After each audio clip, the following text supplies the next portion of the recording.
Hello guys, and welcome back to the channel. I'm your host Maverick, where today we're going to be continuing on with Steinsgate episode 4.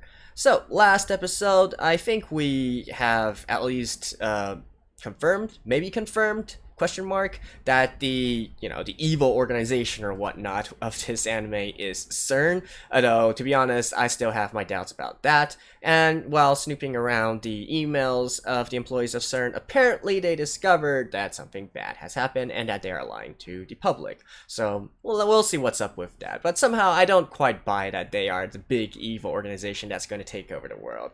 We'll see, right? We shall see.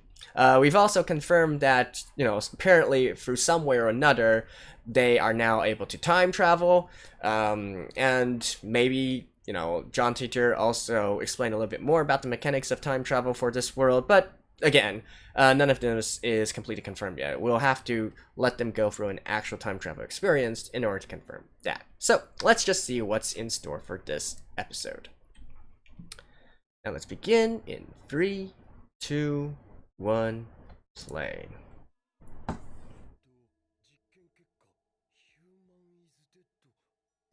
This is a direct continuation viewing from last episode, so I'm not going to go too much into the recap part.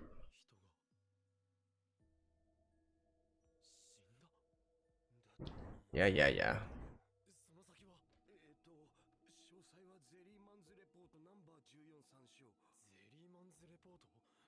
Chilly, man.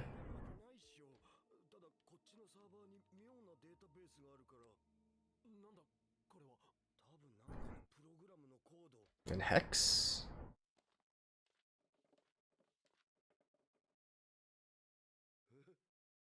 You can't figure out what it is?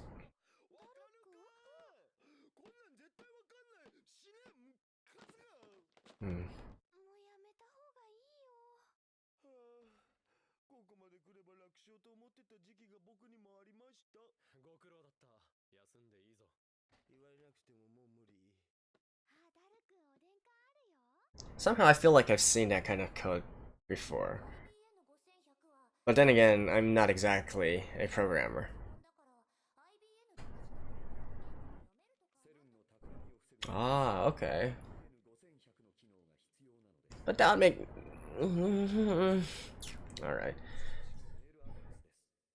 Of course, I just want to point out that the actual CERN would not be using an antiquated programming language to do their experiments and whatnot.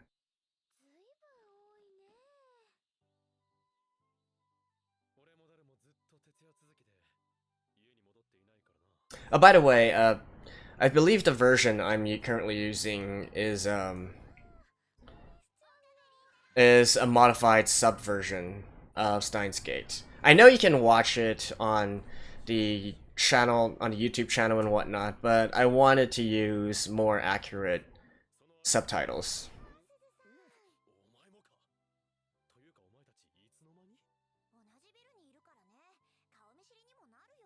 Because especially in anime such as this, it's really important that you get the subtitles correct.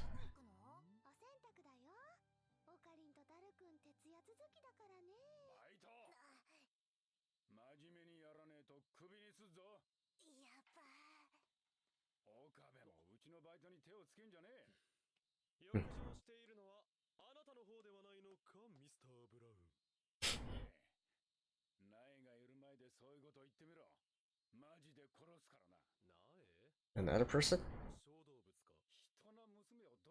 A daughter?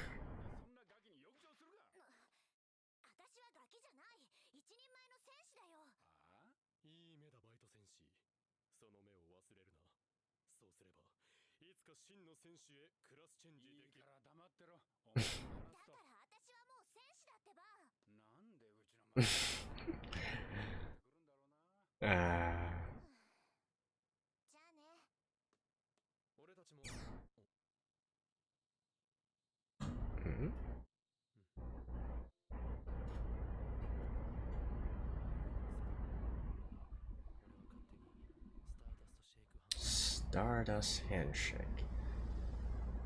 Likes to reach out towards the sun, towards the light. I'm pretty sure that's the sun. There. Well, then again, a sun is a star. Never mind. Never mind.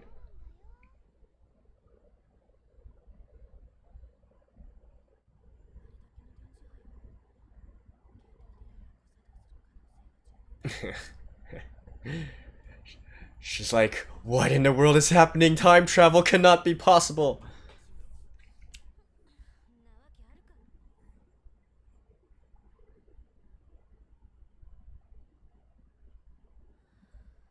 That's a nice hotel.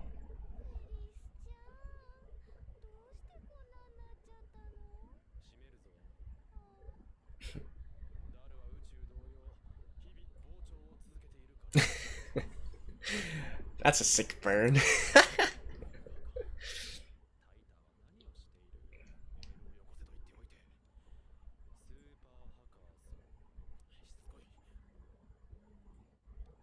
Oh, here we go.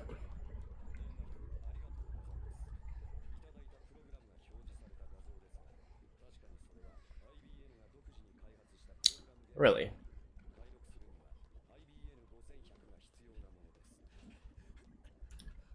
Don't tell me it's just hexadecimal cold.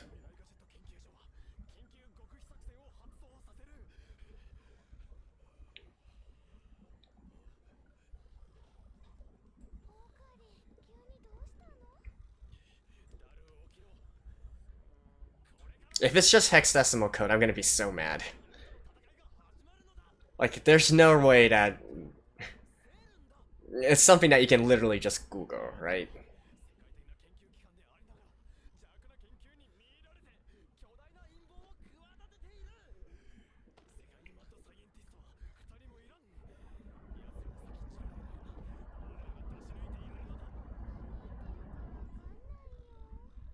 I'm with her.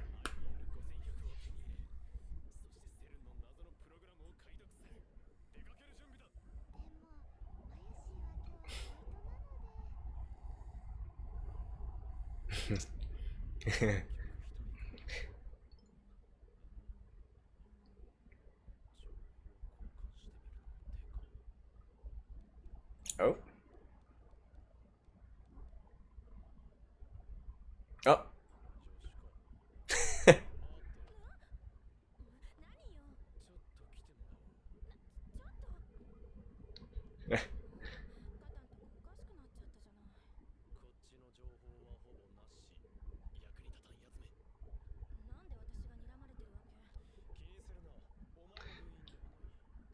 Why are you being dragged around by him?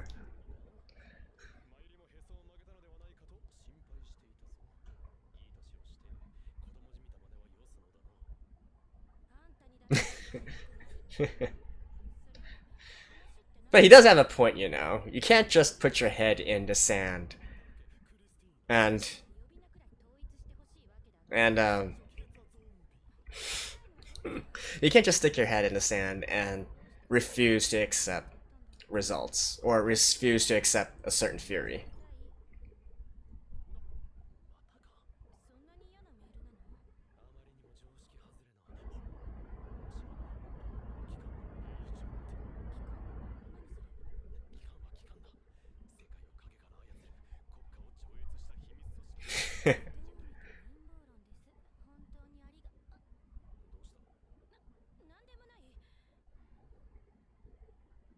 Hmm?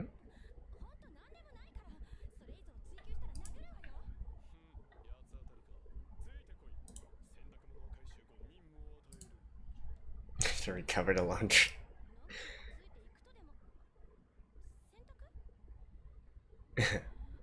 Oh, she needs to do laundry as well.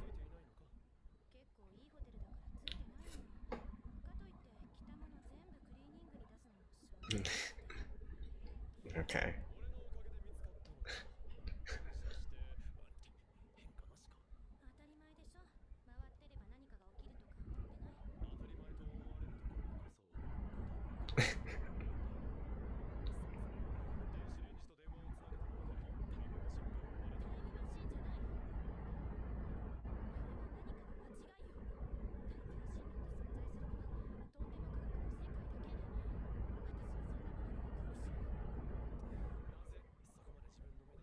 Good question.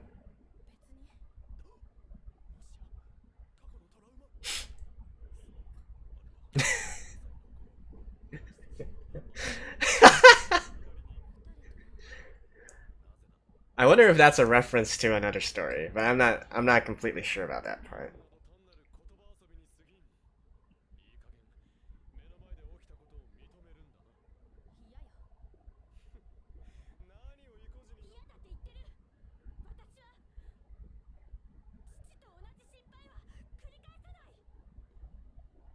Our father was ridiculed for having a theory on time travel.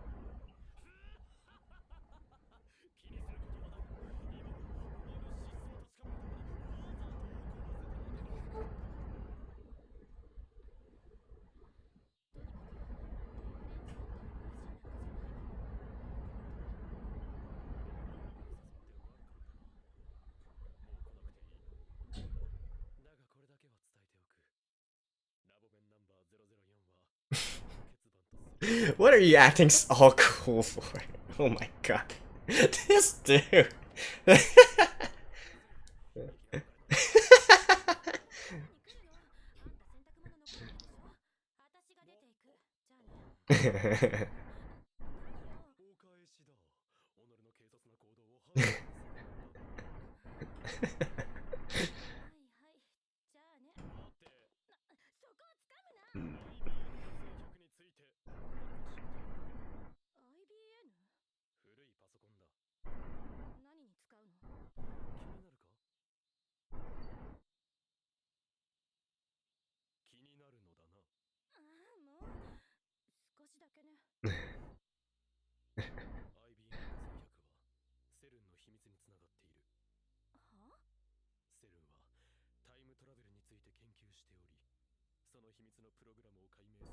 She's like, what did I get myself into?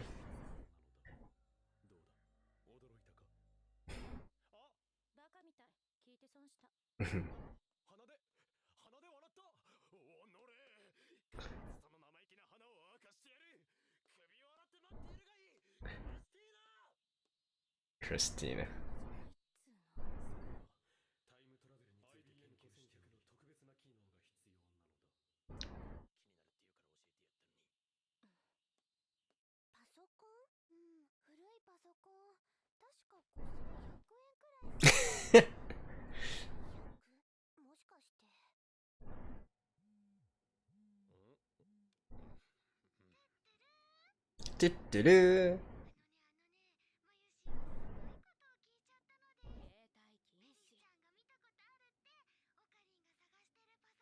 A 500.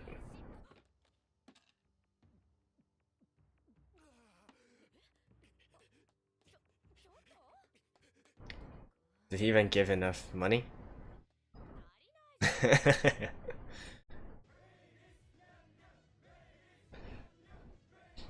Okay.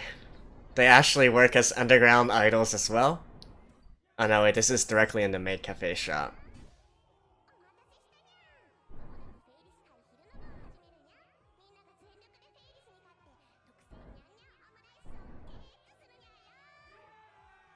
Yay!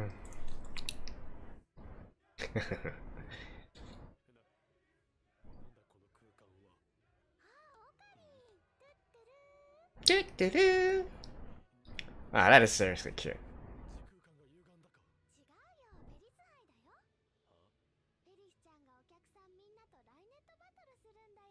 Rhinet?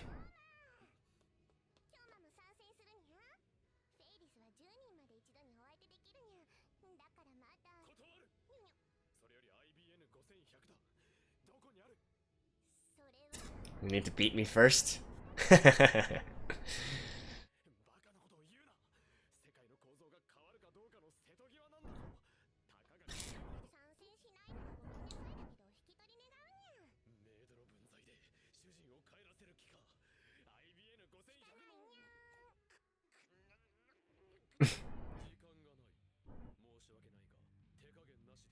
Okay. Is it... It's a card game?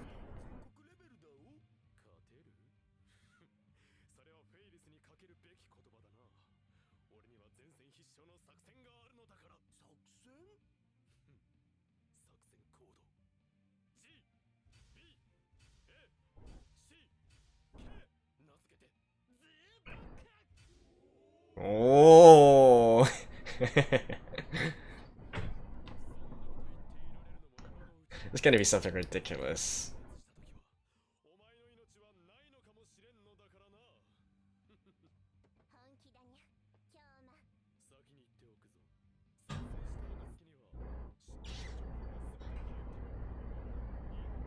If he participates. So he's just going to surrender?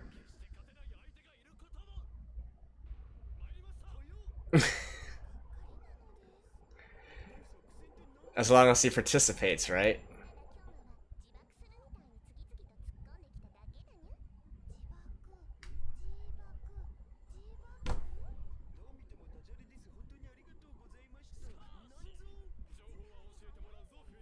Yeah. She said that as long as she participated. Yeah. I love it. I knew it. Someone as petty as he is, but absolutely grasp onto this kind of thing.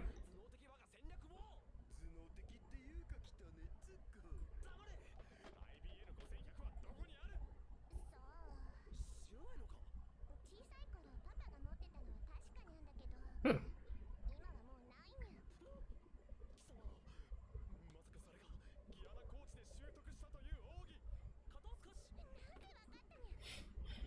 Okay. Okay, these two are meant for each other. Oh my god.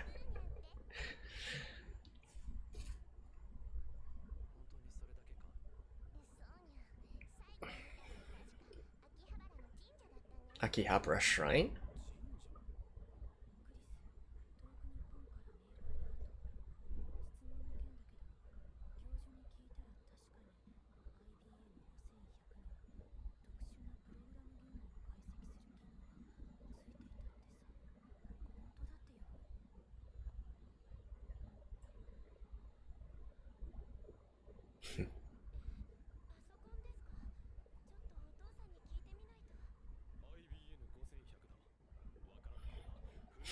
Why would it be at a shrine?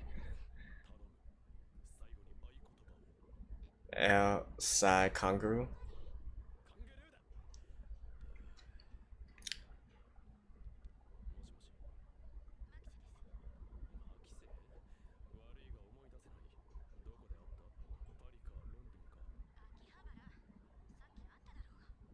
Why do you have his number?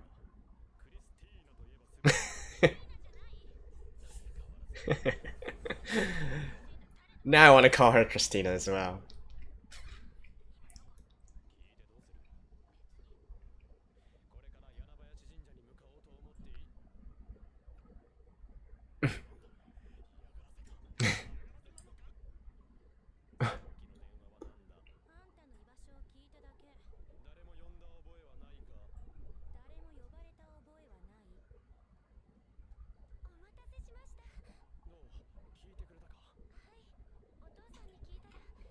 Really?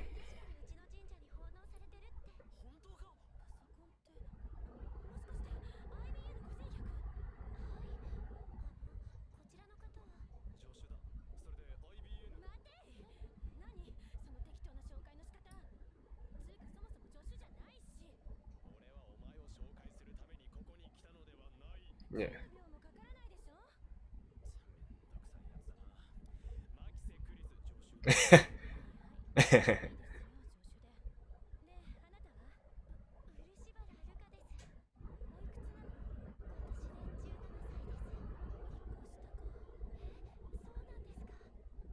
Yeah. No, she looks like a high schooler.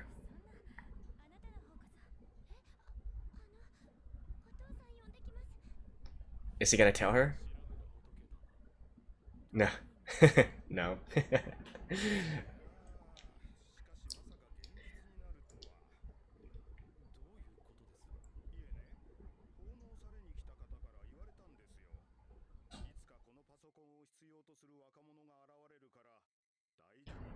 Really?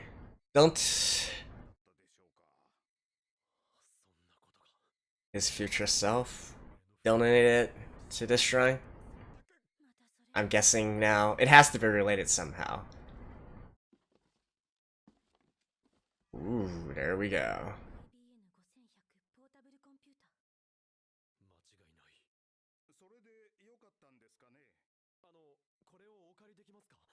Do you guys even know how to use it?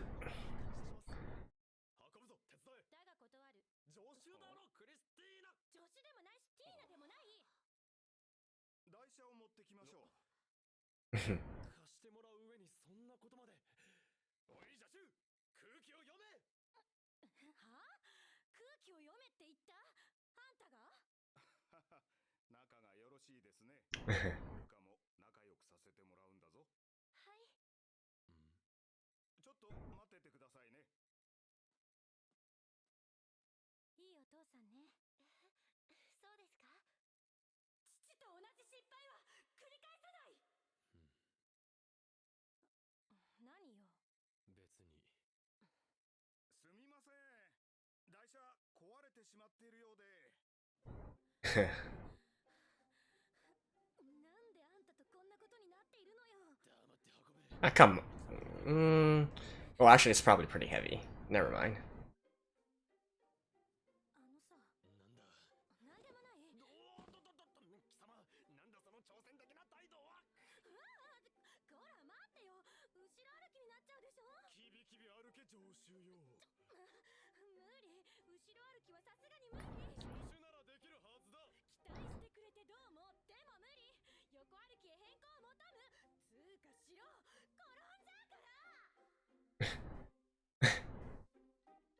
Alright. So they now, okay, judging from a preview, they need to fix it and whatnot.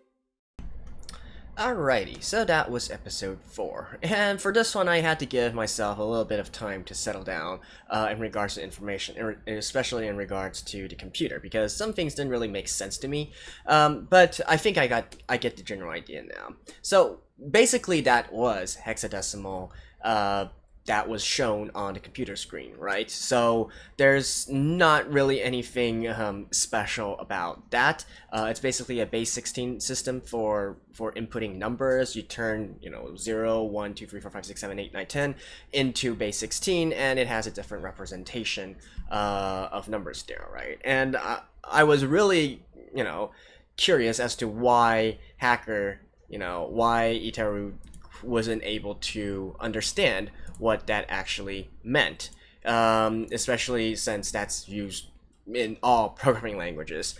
So I think the subtitles there were a little bit misleading. What he's actually saying is that was basically a hex dump of the program or file in question. So that is when you open a file into a hex editor, and so the output there is in hex, as we can see on the screen, which is unreadable for the most part, because you don't really know in what language it's written in, or if it's if it's supposed to be written for a certain program. You don't know how that program interprets these symbols and whatnot. So for the most part, it's you can't understand it, right? And I believe that Rintarou was reaching for funnily enough, an Android programming book in order to flip through it and I guess see if some of that made sense, and it could have been written in that language, which is Java, right? But apparently it wasn't, and so that is why he got frustrated. And so that is what they are referring to when they look at that when they look at those texts on screen. So it's basically they don't know what exactly. Is it a program? Is it a certain file that can only be read by a certain program or whatnot? And that's where this trail stops, right? And that is also why they eventually say that they need this IBM 5100 computer, because this one can apparently, here it's again a little bit ambiguous. From what I can tell from the dialogue within this episode, it seems to be that the file in question is an executable file, which means that you can simply put it in a computer that knows how to read it, and then it will execute itself. So that is a possibility. In this case, they don't need to find the program that reads it. They just need to find the computer, the 5100 in this case, and then they would be able to use it. Now, in reality, the 5100, as far as I could tell from Googling, it supports two languages. One is BASIC, which is a common programming language of that time, and it's also what got Bill Gates his first bucket of money, actually. Microsoft, one of their first projects was to write a basic operating system. I mean, an operating system in BASIC for... Was it for IBM? Or for some other kind of company. Anyways, that's how Microsoft got big, right? That's one of the earliest ventures of Microsoft and Bill Gates and Ray Allen and all that. Not Ray Allen. What's that name? Paul Allen. Yeah, not Ray Allen. Ray Allen's the NBA player. Paul Allen. But anyways, that's beside the point. And the other one is APL, which is a proprietary language. But then again, that is, as far as I could tell, it's open sourced and it's still a supported language nowadays. So what is exactly so legacy about that? I don't really know. It's not exactly a big secret and whatnot. So I don't know. Maybe they're just trying to, reference things from real life, but then putting their own unique twist on them. Hey, different world lines, right? So that's, I guess, maybe a possibility there. So anyways, what I'm getting at is, from what I can tell, it's that they need to get a computer so that it can execute that program, right? I think that should be it. Now, of course, you could also say that there's another possibility, and that is that program or that file that they have is actually a file, and they still need to find a program that executes it. That's also a possibility. A third possibility would be that that is actually direct code that is used for recoding the IBM 5100, because what I also read was that you can also input assembly code directly into the 5100 using hexadecimal. So it's possible that that thing can actually completely rewrite the 5100 computer and make it do some various weird things, I guess. So we'll see later on which exact route that this anime chooses to go. But I think so far I can say there's 3 different paths that they can go on in regards to this storyline. Okay, so that was the entire computer programming part. And then next on we have this, this kind of funny interaction and bickering back and forth between Rintarou and Kurisu, between Christina, which was funny, and I don't know, it's hilarious to watch them bicker back and forth. I keep on thinking to myself, Christina, why are you going along with this madman's antics? But, well, it is what it is, right? If she just simply walked off, we wouldn't have a story anymore. So that whole part was fun, and also her, I guess she also really did have a trauma in her past as well in regards to her father. Throwing a wild guess out here right now, her father probably was also investigating in time travel, and he probably was on a verge of breakthrough or had a correct theory which was unproven and whatnot. And I'm going to venture a guess and say that probably this entire story will eventually vindicate Christina's father in some way. So just throwing that out there, but it seems right for this kind of storyline. And also there's this entire part between Rintarou and the maid cat girl, right? Whatever she's called. Oh, Ferris, I believe. Ferris. So they are playing some sort of card game, I guess, some kind of board game. And I gotta tell you, I knew from the start when he emphasized that if I participate, that was what Rintarou was going to go for, right? He seems just the exact kind of person who would be petty enough to really bite on the technicality of words. So that was also quite satisfying for me as well, and also quite predictable, I must say. So anyways, they got the clue there, and so they apparently go back to a shrine, and where they find the conveniently located IBM 5100, right? And here I think it should be fairly obvious that somebody put that there for the direct purpose of allowing Rintarou and company to find it. And if that was the case, I think it's a fair assumption to say that that person probably traveled back in time to put that computer there. In fact, I would venture a guess and say it might be Rintarou himself. Again, I don't. This is a prediction, but I think this should be a fairly straightforward one. Otherwise, I don't see any reason why there would be a computer waiting there for someone, right? So, I think that is also something that will happen in the future, and we'll probably get to see that because I have a feeling that this anime is going, or this work actually is going to eventually go for a path of, okay, so they need to go back in time to change something, and then they need to go back in time again, so to ensure that they walk on the future path which they should walk on, which will eventually lead them to going back in time. And you know, the entire closed loop, right? They need to make sure to close the entire story by going back and warning their former selves or something similar to that. So yeah, I think that about covers everything I want to say for this episode. It's definitely intriguing so far, and personally I am really looking forward to how they are going to be using that computer and that code, that program, right? Again, I feel like it's kind of unbelievable for me that CERN is using a antiquated language, programming language or whatnot, in order to write its programs. Well, I can't really say that because while reading up on APL, I found that it's still used nowadays. You know, there are some.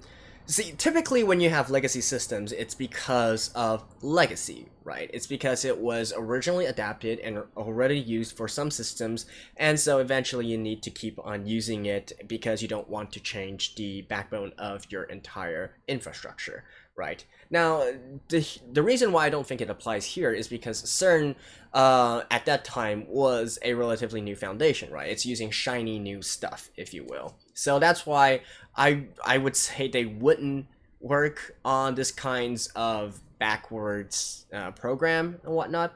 But I guess it's also possible. It might not be because it's a legacy system, but maybe it's just that it's much more stable than what was available at that time. As I said, APL is still used nowadays, although I think they used APL 2, a new version. So that part can potentially be true as well. I'm not exactly the expert on this kind of thing. And so anyways, next episode, I do believe that they're going to be trying to fix the computer because it's an old computer. They're probably missing some components and whatnot. So that'll be interesting to see what happens there. So I think hopefully this didn't come off too much of a rambling. But generally speaking, you know, what happened with the program, what's going on with the program, the computer, the character relations, and finally, you know, I do feel like there's going to be a plot or a storyline, whereas they need to keep on going back and forth between different timelines. So I will see you guys in the next episode shortly. Hopefully next time I'll be able to upload more than one at the same time. So stay tuned and bye bye.